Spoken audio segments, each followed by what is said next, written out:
What's up guys, this is DarkArmedDuelist, and today I'm going to be doing an updated version of my Ancient Gears. Now this deck is a really fun deck. It's a lot of OTKs in this deck, big monsters to attack your opponent multiple times with, and just does piercing damage and all sorts of crap like that. But it's a lot of fun to play because the games are over pretty quick with Ancient Gears, because this deck does a lot of OTKs really quickly.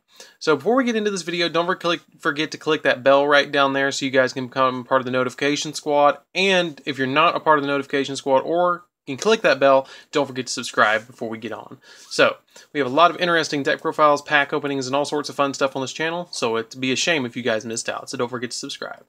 So first off, we're playing 3 copies of Ancient Gear Reactor Dragon. Now, Ancient Gear Reactor Dragon is a really good card in this deck because what it does is when it attacks, basically the big effect that you get off with this card is if it attacks and your opponent can activate any monster spell or trap effects, and then if it did attack, at the end of the damage step, if it attacked, you can destroy 1 spell or trap card on the field. So it's kind of like a walking MST, which is pretty cool. That's why I play 3 copies of it, and it's really easy to get out in this deck with a lot of special summoning claws in the deck. So then I play 1 copy of Ancient Gear Golem and 2 copies of Ancient Gear Ultimate Pound. Usually you use these as your fusion materials, and I know this looks a little bricky, but you're using these as fusion materials, so it's really not as bricky as it looks.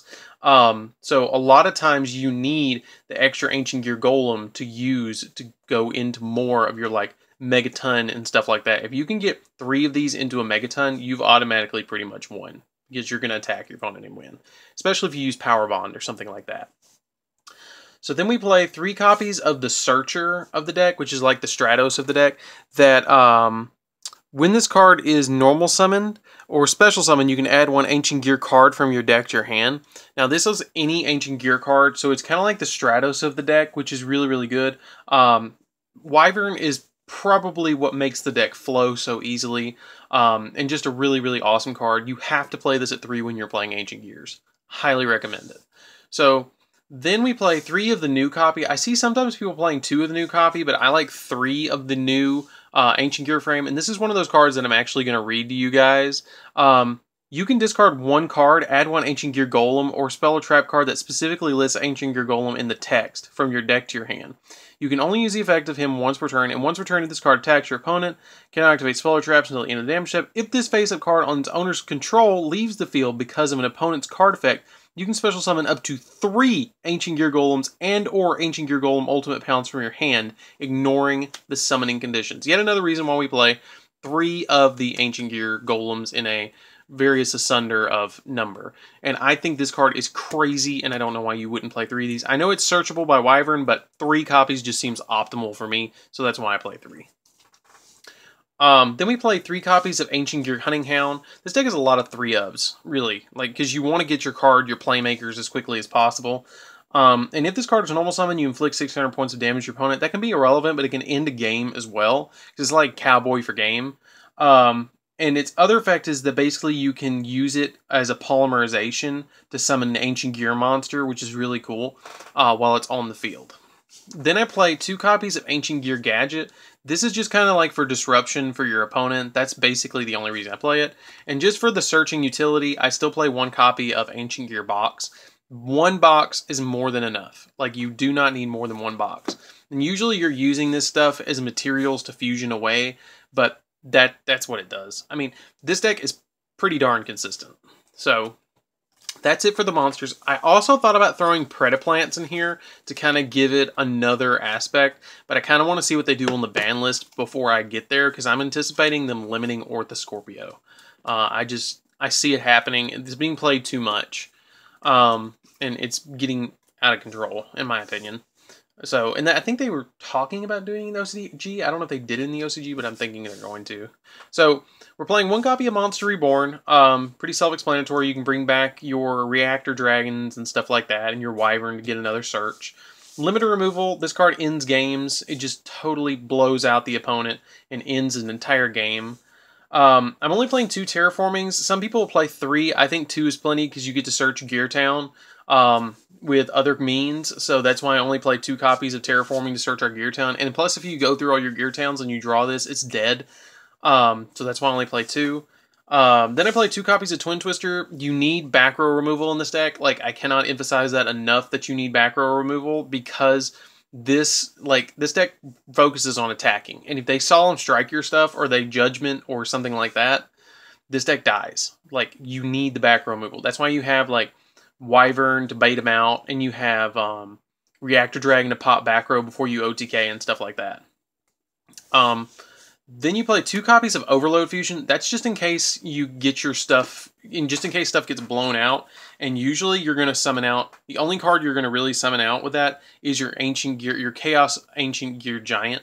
That's the main card that you will summon out with Overload Fusion, and that's why I play 2 of it, because you can win games with just Overload Fusion in this deck and summoning out that Chaos Giant, because your opponent does not have outs for it. And there's not as many kaijus that I'm noticing running around, so it's not as big of a deal. Then we play 2 of the new card, which is Ancient Gear Fusion. This card is like Shadow Fusion and just as crazy. So this is another one that we need to read really quick. You can fusion summon 1 Ancient Gear Fusion monster from your extra deck using monsters from your hand or field as fusion material. If you use Ancient Gear Golem or Ancient Gear Golem Ultimate Pound, you control as fusion material. You can also use monsters from your deck. That's pretty crazy. So if we can get an Ancient Gear Golem or an Ancient Gear Ultimate Pound on the field, you can fusion from the deck. So that's pretty nuts. You only need 2 copies of it in this deck because of that reason, because you can use them from deck.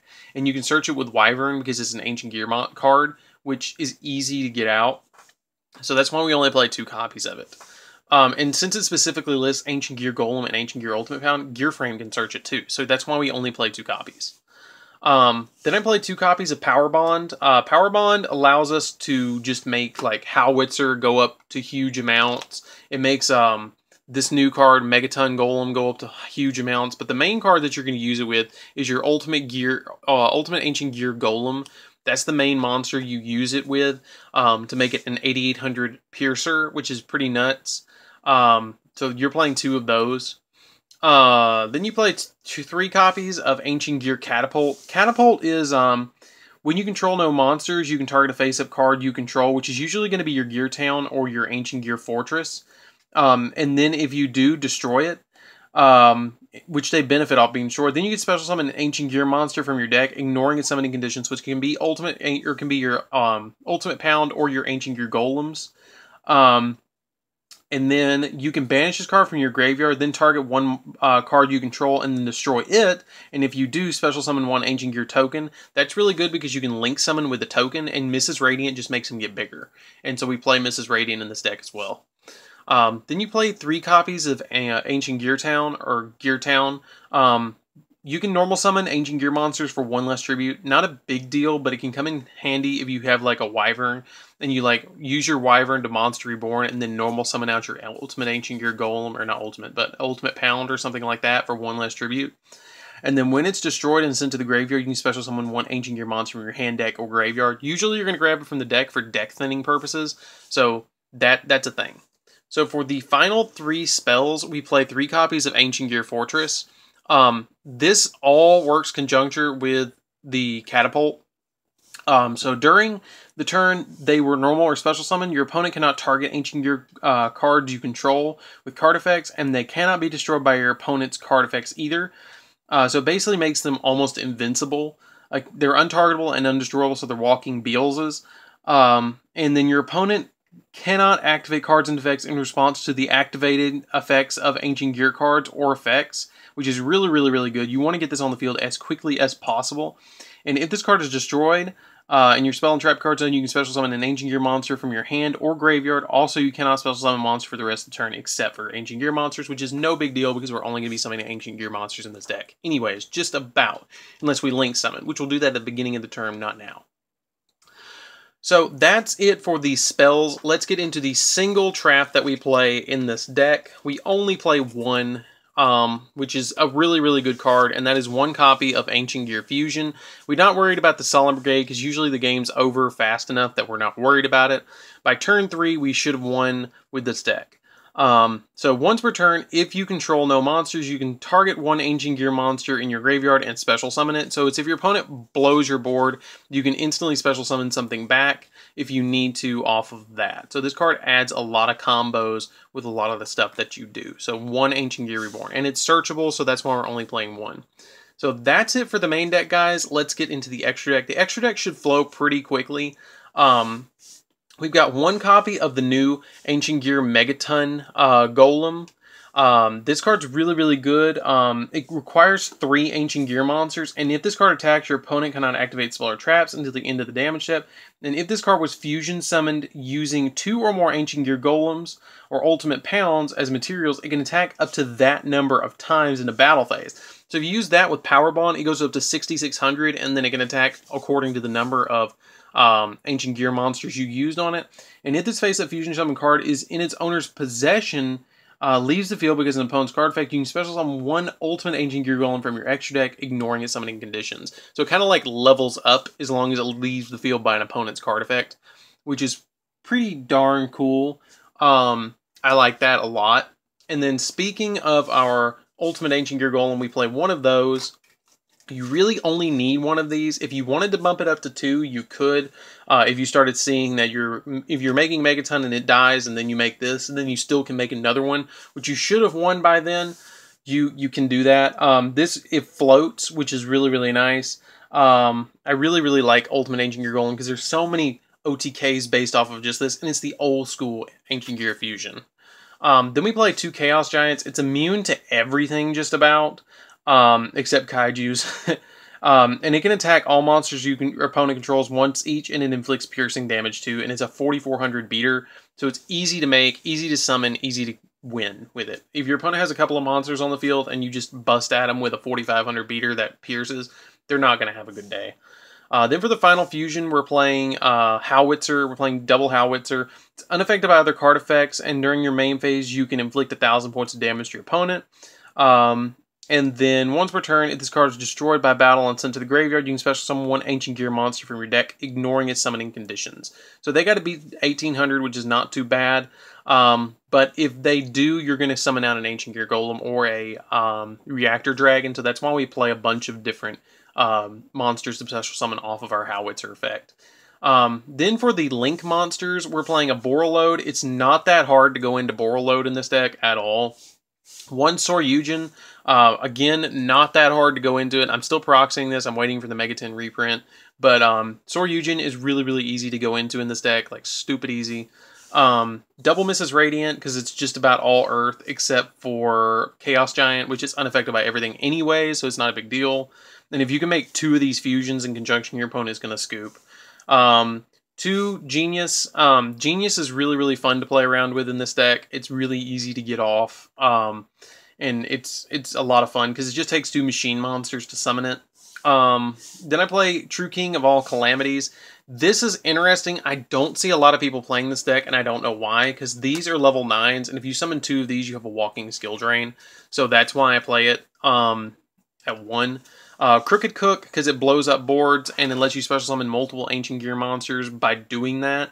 Like, if you don't have Catapult, and you have Gear Town and Fortress on field, and you summon this off of like a Wyvern and Gear Frame or something like that, you blow the board, special summon out 2 Ancient Gears, and then go in for game with this and the 2 Ancient Gears. It just surprises the opponent. And then Gearganta X to let you search out Wyvern or Gearbox or the Ancient Gear Gadget or whatever you need. So that's it for the deck. I really hope you guys enjoyed that. I really enjoyed putting this deck together. It's a lot of fun. It's a really, really fun deck. I absolutely love it. It's such an OTK-based deck and is so easy to OTK your opponent. Like, it's ridiculously easy to OTK your opponent with this deck. I mean, that's what it's all based around.